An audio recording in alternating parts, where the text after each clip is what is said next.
Кыргызстанда соңку жылдары турак жай кооперативтеринен жабыркагандар көбөйүп, карапайым калктын орчундуу көйгөйүнө айланды. Үйлүү болобуз дегендердин тилеги оңунан чыкпай, тескерисинче плакат көтөрүп, борбордук аянттарда укук коргоо органдарынын эшигинде көмөк сурап зар какшап калышты. Мындай көрүнүш өлкө башчысынын назарын бурбай койгон жок. Учурда аларды иретке келтирүүнү көздөгөн аракеттер башталды. Ага ылайык жакында эле президент Садыр Жапаров жарлыкка кол койгон. Бул мыйзам калкты турак жай менен камсыз кылуунун жеңилдетилген механизми деп бааланууда.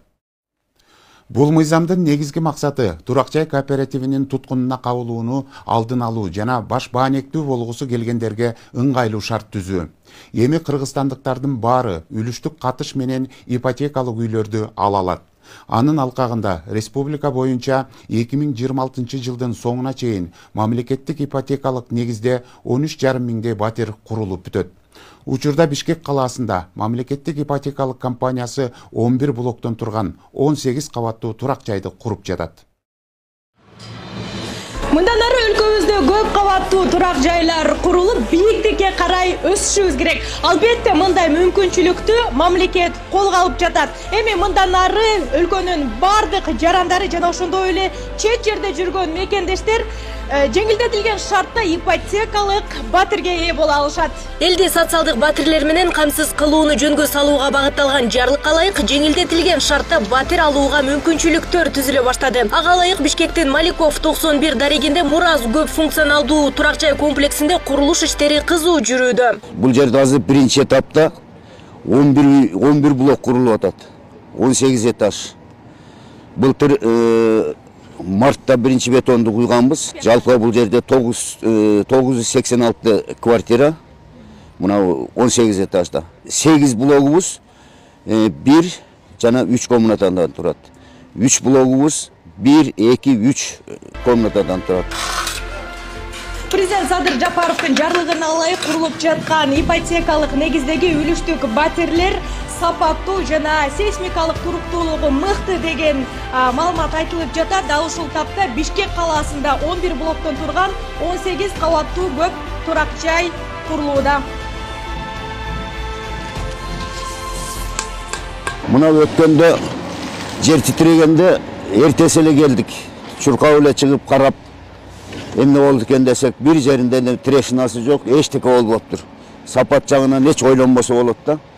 Бул арматурадагы көрдүңбү жыш бардыгы. 10 арматурадан 25 арматурага чейин коюлат.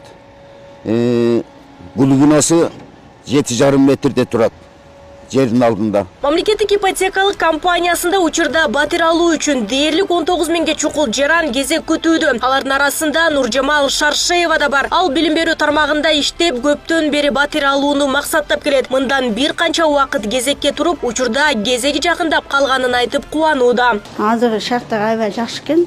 9-очередде экенмин. Чем башка жанагы кооперативный дегендерге ишенмейли, ушул өзүбүз кураткан, мамлекет кураткан ипотека очередке турсаңыздар аябай жакшы болот деп айтмакчымын. Президент кол койгон жарлыкка ылайык мигранттар, соодагерлер жалпылап айтканда кайсы тармакта иштегенине карабай ипотекалык турак жай алууда жаңы мүмкүнчүлүктөр түзүлөт. Эми мындан ары мүмкүнчүлүгү бар жарандарыбыз үлүштүк катыш менен батир ала алгыдай шарттарды түздүк. Ал кандай шарттар? Мисалы, батир алууну каалаган жаран батирдин жарым баасын алдын ала төлөп, калган жарым баасын 10-15 жылга чейин ипотекалык шартта төлөө менен ала алышат. Батирдин жарым баасын төлөгөндөн кийин бир же эң көп дегенде 2 жылда өз батирине ээ болуп, кирип жашоого мүмкүнчүлүк алышат. Менин мамлекеттик ипотекалык компанияга койгон талабым ушундай.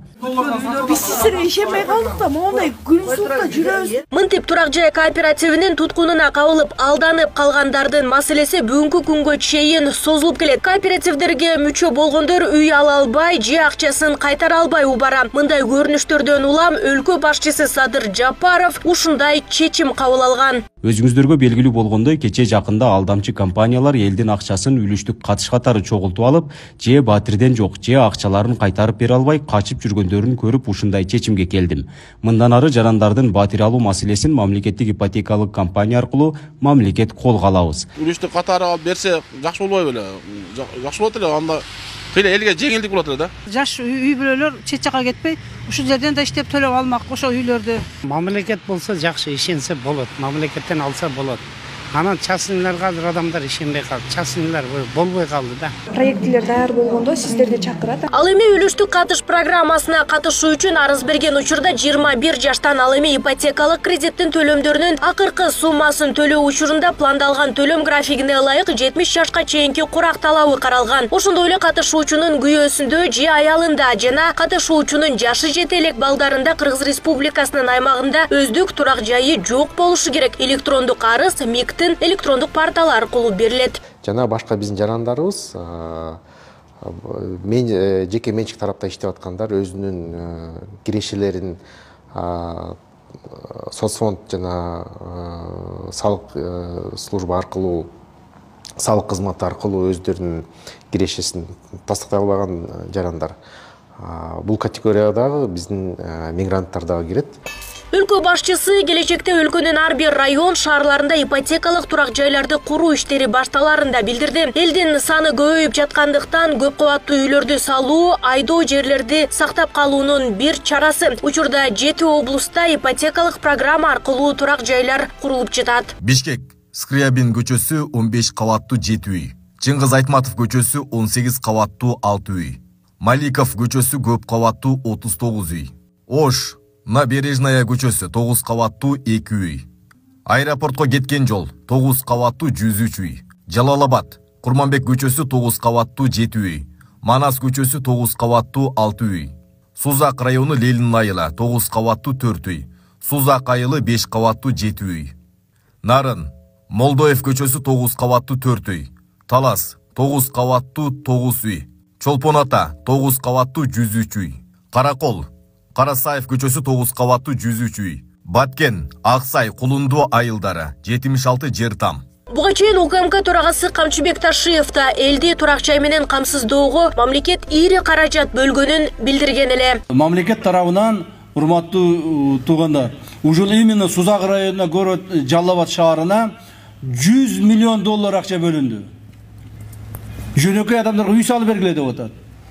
Мамлекеттик ипотекалык компаниянын негизинде ушу жөнөкөй үй жок, чеги жок, үй таппай, ушинтип квартиралап, кыйналып жүргөн адамдардын бардыгына үйлөрдү бергиле деп атат. Ипотеканын мөөнөтү 15 жылга чейин пайыздык чен жана турак жайдын баасы смета бекитилгенден кийин сайтка жарыяланат. Баштапкы төгүм шарттарына ылайык сатып алуучу турак жайдын наркынан 50% кем эмес 20% курулуштун алдында, дагы 20% курулуштун учурунда ай сайын же квартал сайын төлөнөт. 10% курулуш бүткөндө төлөнөт.